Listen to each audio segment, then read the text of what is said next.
Hey everyone, and welcome back to the channel. Today, we're tackling one of the most pivotal and often misunderstood events in 20th century history. The real reason Japan attacked Pearl Harbor. For many, the attack on December 7, 1941, appears as a sudden, treacherous act of unprovoked aggression, a day of infamy that propelled the United States into World War II. And while it was undeniably a devastating surprise attack, the notion that it came out of the blue is a simplification. The truth is far more complex, rooted in decades of Japanese imperial ambition, a desperate quest for resources, and an escalating diplomatic and economic standoff with the United States. This was not a singular act of revenge or mere belligerence. It was a calculated, albeit ultimately disastrous, strategic gamble born out of what Japan perceived as an existential crisis. To truly understand the real reason Japan attacked Pearl Harbor, we must peel back the layers of popular narrative and delve into the geopolitical pressures, economic realities, and military doctrines that shaped Imperial Japan's fateful decision. We're talking about a conflict between a rapidly expanding empire, fueled by a unique cultural ethos, and a powerful, resource-rich nation determined to defend its interests and principles.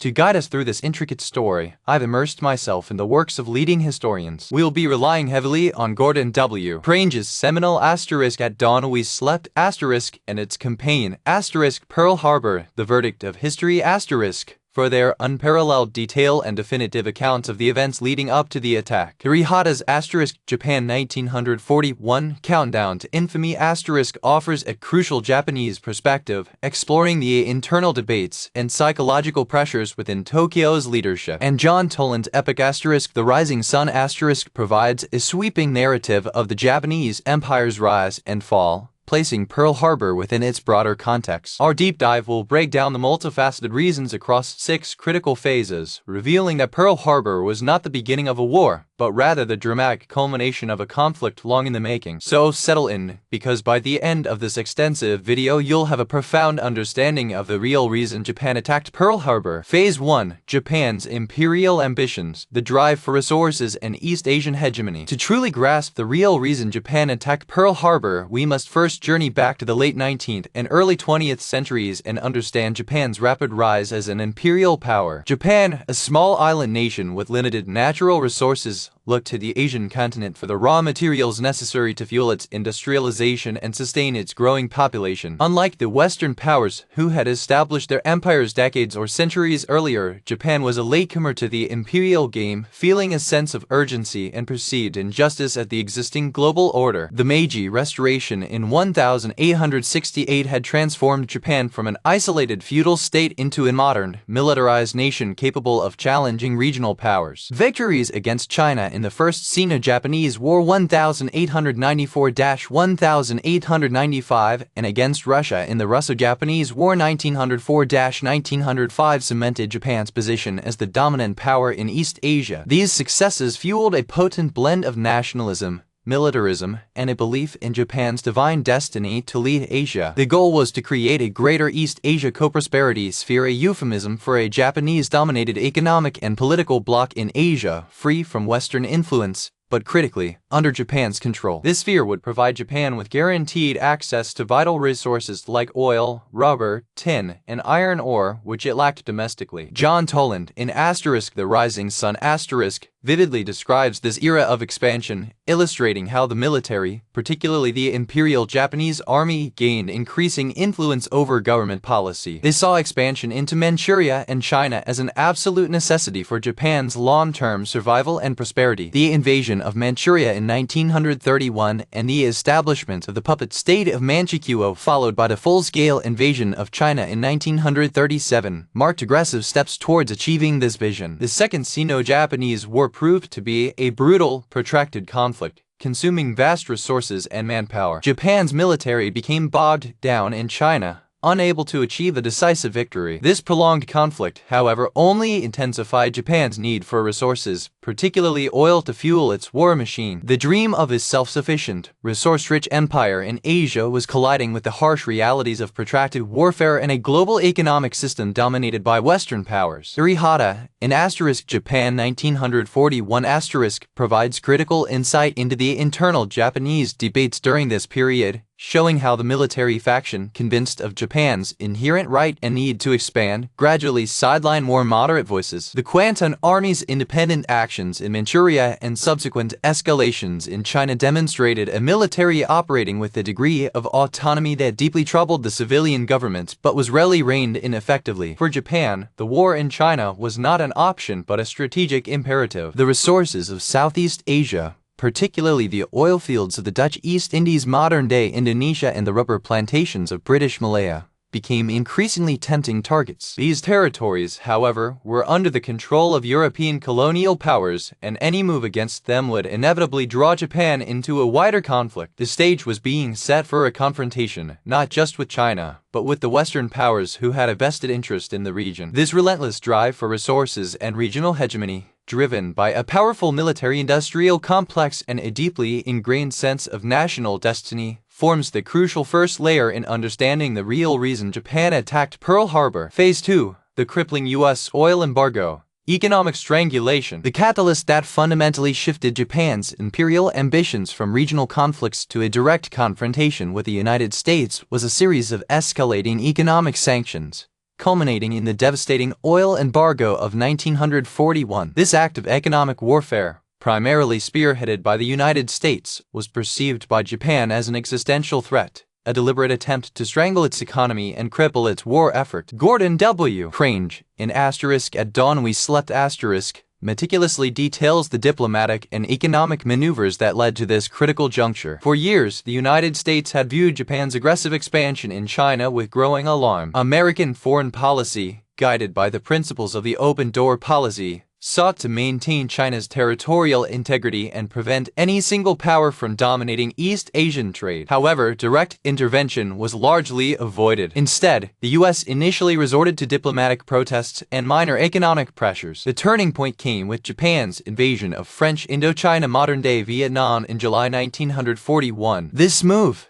aimed at securing airfields for attacks on China and positioning for further expansion into resource-rich Southeast Asia, was seen by the U.S. as a direct challenge to the regional balance of power. President Franklin D. Roosevelt, losing patience with Japan's intransigence, responded swiftly and decisively. On July 26, 1941, he issued an executive order freezing all Japanese assets in the United States. While not explicitly an oil embargo, this measure effectively halted all trade between the two nations, including vital oil shipments. The British and Dutch governments quickly followed suit, cutting off Japan's access to 90% of its oil supply. This was an economic death sentence for Japan. The nation had virtually no domestic oil reserves and was almost entirely dependent on imports, with the United States providing over 80% of its oil. Eri Hotta, in *Japan 1941*, perfectly captures the shock and despair within Tokyo at this moment. The embargo created a critical dilemma for Japan's leadership: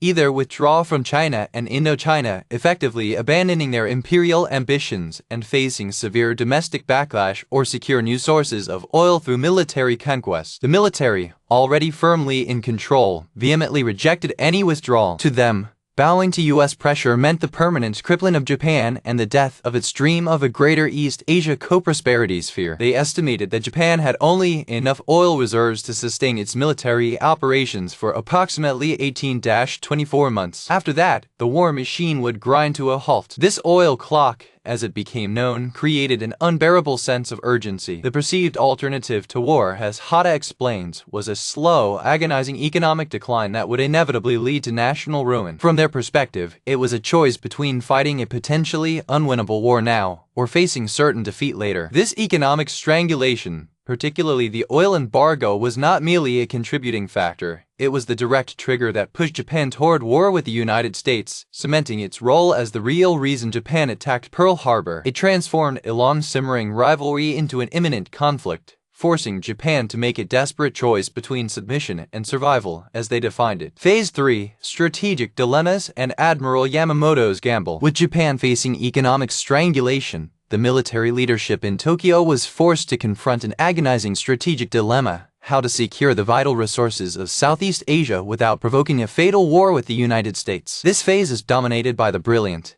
yet ultimately flawed, strategic thinking of Admiral Isoroki Yamamoto, Commander-in-Chief of the Combined Fleet, and his audacious plan for Pearl Harbor. John Toland, in The Rising Sun provides extensive detail on Yamamoto's character and strategic insights. Yamamoto was no fool. He had spent time in the United States, studying at Harvard and serving as naval attaché in Washington. He understood American industrial capacity and the formidable potential of his navy far better than most of his colleagues in Tokyo. He famously warned that if Japan provoked the US into war, he could run wild for 6 months, but after that, I have no expectation of success. He knew Japan could not win a prolonged war of attrition against the United States. Therefore, if war was inevitable and the oil embargo made it seem so, then Japan needed a decisive, knockout blow at the outset to secure a window of opportunity. The strategic problem was clear. The resources Japan desperately needed, oil, rubber, tin, were located in the Dutch East Indies and British Malaya, far to the south. Any Japanese military campaign to seize these territories would inevitably expose its flanks to the powerful U.S. Pacific Fleet, based at Pearl Harbor, Hawaii. The U.S. fleet, if left intact, could interdict Japanese supply lines, launch counteroffensives, and eventually choke off the very resources Japan sought to acquire. This led Yamamoto to the bold, unprecedented idea of a surprise attack on Pearl Harbor. The aim was not to conquer Hawaii, but to cripple the U.S. Pacific Fleet, particularly its battleships, for at least 6 months to a year. This window, Yamamoto gambled, will allow Japan to seize the resource-rich territories, fortify a vast defensive perimeter across the Pacific, and present the United States with a fait accompli. He hoped that a war-weary America, facing a heavily entrenched Japanese empire and a prolonged, costly fight to regain lost ground, might eventually negotiate a favorable peace that recognized Japan's new sphere of influence. This was the core of Yamamoto's decisive battle doctrine, adapted for the realities of naval air power. He correctly predicted that aircraft carriers, not battleships, would be the decisive weapons of future naval warfare, a foresight that many within the Imperial Japanese Navy struggled to grasp. Gordon W. Prange, particularly in At Dawn We Slept details the meticulous planning and extensive training that went into the Pearl Harbor operation. The Japanese naval strategists studied the British attack on Taranto in 1940 and adapted shallow-running torpedoes and dive-bombing techniques for the specific conditions of Pearl Harbor. The skepticism from the Naval General Staff was immense, but Yamamoto threatened to resign if his plan was not adopted, forcing its acceptance. The decision to attack Pearl Harbor was therefore a desperate, preemptive strike, born of strategic necessity as perceived by Japan. It was not a random act of aggression, but a military solution to an economic and strategic problem: how to buy time and secure resources in the face of overwhelming American power. It was a gamble of epic proportions, a high-stakes roll of the dice in the face of inevitable economic collapse, and a fundamental component in understanding the real reason Japan attacked Pearl Harbor. Phase 4, Diplomatic Breakdown, the road to war. While military planning for Pearl Harbor was underway, parallel diplomatic efforts were still being pursued, albeit with diminishing hope, to avert war between Japan and the United States. This diplomatic breakdown, driven by mutual intransigence and a profound failure to understand each other's red lines, forms another critical layer in the real reason Japan attacked Pearl Harbor. Eri Hotta's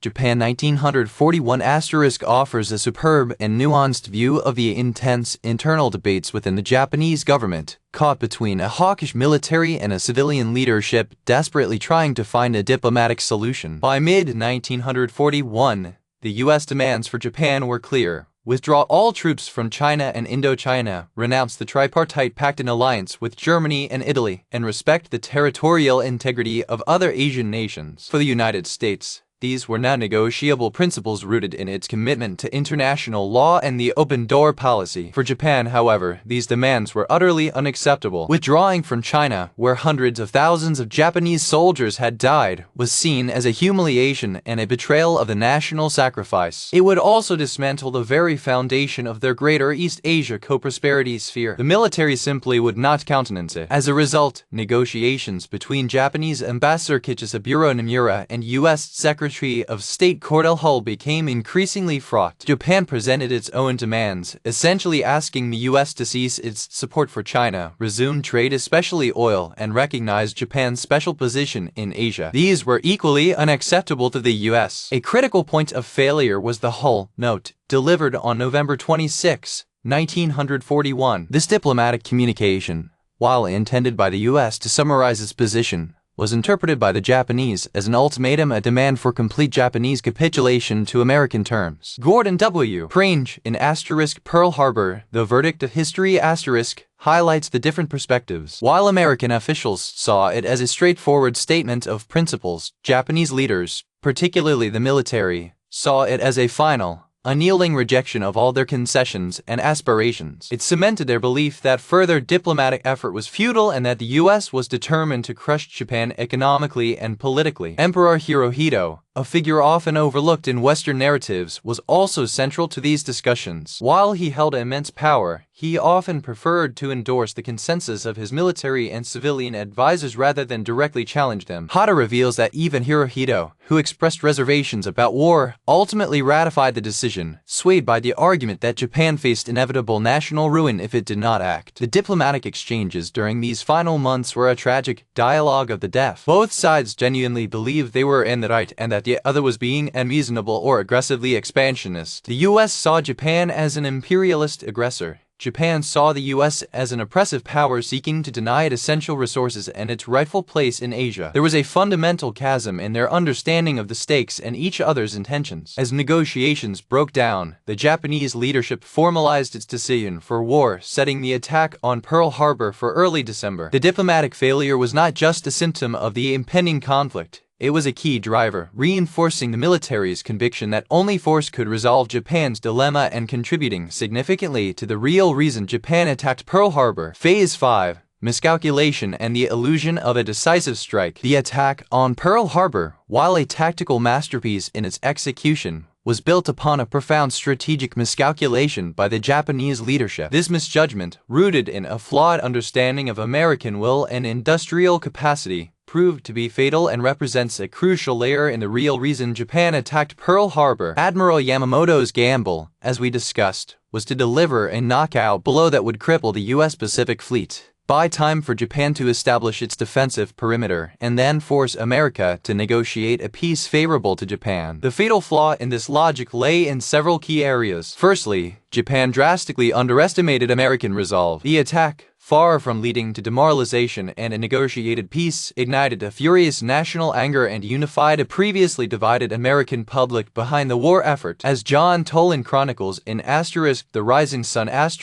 the attack on Pearl Harbor was a shock, but it was quickly followed by a surge of patriotism and an unshakable determination to avenge the attack and defeat Japan. The Japanese underestimated the American spirit, failing to comprehend that an attack on American soil would not weaken, but strengthen its will to fight. Secondly, the attack, while devastating, missed crucial targets. The primary target for Yamamoto, and indeed for the future of naval warfare, was the U.S. aircraft carriers. Fortuitously for the U.S., none of the Pacific Fleet's 3 carriers USS Enterprise Lexington and Saratoga were in port at Pearl Harbor on December 7th. They were out on maneuvers or delivering aircraft. This single stroke of luck meant that the most vital offensive weapons of the U.S. Navy, which would prove decisive in the coming naval battles, remained intact. The Japanese focused heavily on battleships, an outdated naval doctrine even at the time. While the battleships suffered heavy damage, many were eventually salvaged and repaired, and more importantly, their loss did not cripple the U.S. Navy's capacity for offensive operations. Gordon W. Prange in At Dawn We Slept highlights this critical oversight, emphasizing that the Japanese failed to fully grasp the changing nature of naval warfare. They also missed the opportunity to destroy Pearl Harbor's crucial oil storage tanks and maintenance facilities. Had these been destroyed, the U.S. Pacific Fleet would have been forced to retreat to the west coast for repairs and refueling, significantly prolonging the time it would take to launch any counteroffensive. This was another critical error that allowed the U.S. to rapidly rebuild its naval strength in the Pacific. Thirdly, Japan overestimated its own capacity to win a prolonged war. Yamamoto's 6 months prediction was remarkably accurate, but after that, Japan simply did not have the industrial base or the raw materials to compete with the vast output of the United States. Eri Hotta reveals the internal anxieties within the Japanese high command about this very issue. Many understood the long-term disadvantages, yet the desperate nature of the situation, fueled by the oil embargo, pushed them into a gamble they knew was stacked against them. The illusion of a quick, decisive strike that would force a negotiated peace was a comforting but ultimately fatal fantasy. Instead,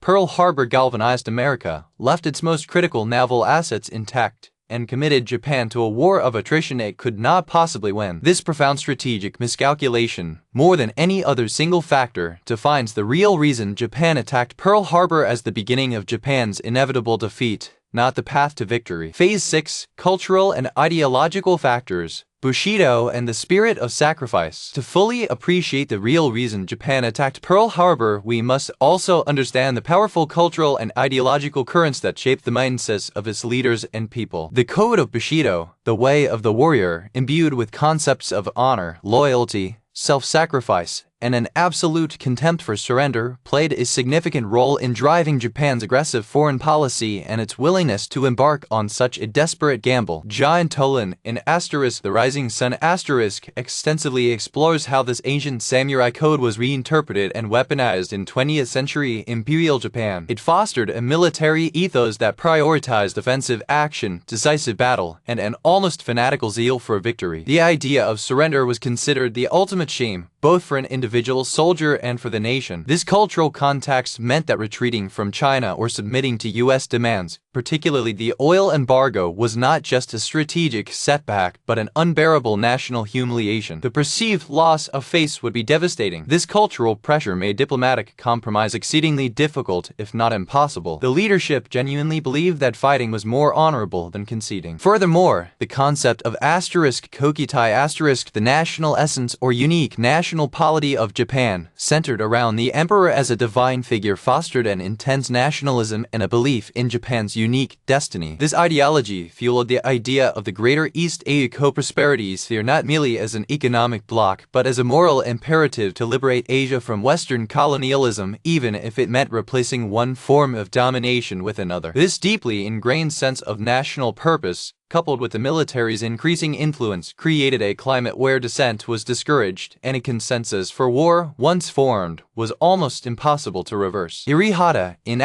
*Japan 1941*, details the intense internal pressures on political leaders. Even those who harbored deep doubts about the wisdom of war with the U.S. found it nearly impossible to articulate their opposition effectively, fearing being labeled unpatriotic or weak. The military leadership operated with a strong sense of moral righteousness, believing they were acting on behalf of the emperor and the nation's sacred destiny. This fervent nationalism and the unwavering belief in Japan's unique spiritual strength also contributed to the fatal miscalculation of American resolve. Many Japanese leaders believed that Americans, seen as materialistic and individualistic, lacked the spiritual fortitude to endure a prolonged, costly war. They were convinced that a severe blow like Pearl Harbor would break the American will to fight, forcing them to the negotiating table. This profound cultural difference in understanding willpower was a critical blind spot. The Code of Bushido, while inspiring immense bravery and sacrifice from individual soldiers, also fostered a rigid, uncompromising mindset at the strategic level, which proved to be Japan's ultimate undoing. It was a cultural and ideological framework that saw war as an honorable, if desperate, solution to an existential threat, solidifying its place as a deep-seated, fundamental aspect of the real reason Japan attacked Pearl Harbor. Conclusion: the inevitable clash. So, when we synthesize the rich historical insights from Prange, Hotta, and Toland, the answer to the real reason Japan attacked Pearl Harbor emerges not as a simple, singular event,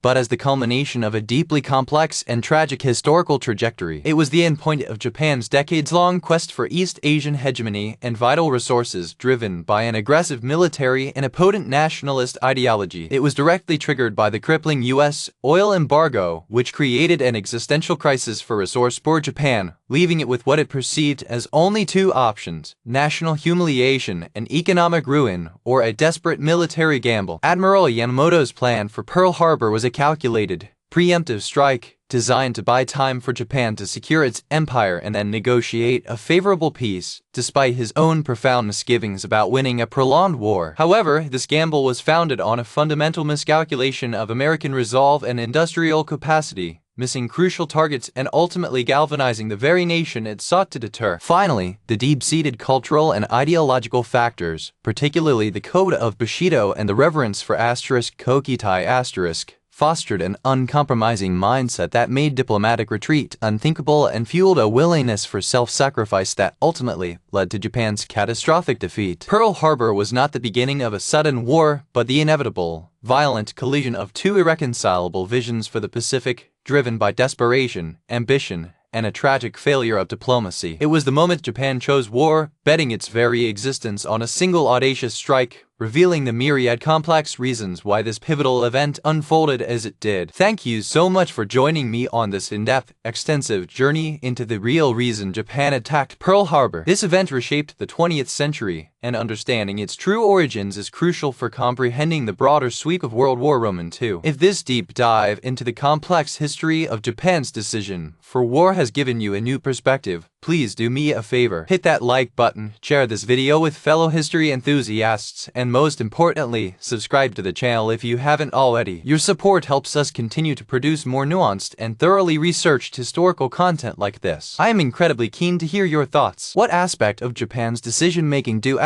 you find most compelling or surprising? Which historical factor do you believe was the ultimate trigger? Drop your comments and questions down below. I read as many as I can, and I always appreciate your insights and engaging discussion. And before you go, don't forget to check out the description for links to the incredible books we discussed today, including Gordon W. Prange's *At Dawn We Slept*, and Eri Hotta's *Japan 1941*, as well as other related videos that might deepen your understanding of this pivotal period in history. Until next time, keep exploring, keep questioning, and keep learning. This is Facts of Wars, and I'll see you in the next video.